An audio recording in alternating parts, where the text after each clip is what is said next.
Let it be let it go. Sometimes நம்ம எல்லாருக்குமே இருக்கிற ஒரே ஒரு கேள்வி, ஏன் இது நடந்தது, எப்படி இது நடந்தது, எதுக்காக இப்படி நடந்தது. ஆனா there is reason for everything. எல்லாத்துக்குமே ஒவ்வொரு காரணங்களை கடவுள் வச்சிருப்பாரு. Hi hello praise Lord. சில சமயங்கள்ல நம்ம நினைக்கிறோம்ல, இந்த காரியம் எதுக்காக நடக்குது, இந்த சூழ்நிலையில நம்ம எதுக்காக நிற்கிறோம் அப்படி இப்படின்னு சொல்லிட்டு ரொம்பவே நினைப்போம். அதை தாண்டி ரொம்பவே காயப்பட்டு ரொம்பவே அழுத நாட்களுமே உண்டு.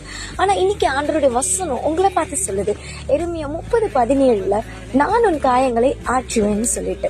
எதனாச்சும் கவலைப்பட்டுட்டு எதை பத்தினாச்சும் ஃபீல் பண்ணிட்டு, இந்த காயம் எப்படி ஆரம் தெரியலையே, இந்த நாட்கள் எப்படி முடிய போகுதுன்னு தெரியலையே அப்படி இப்படின்னு சொல்லிட்டு யோசிச்சுட்டு இருந்தீங்கன்னா, இன்னைக்கு ஆண்டவர் உங்களுக்கு பார்த்து சொல்றாரு, நான் உன் காயங்களை ஆற்றுவேன், எதை பத்தியும் கவலைப்படாதுன்னு சொல்லிட்டு.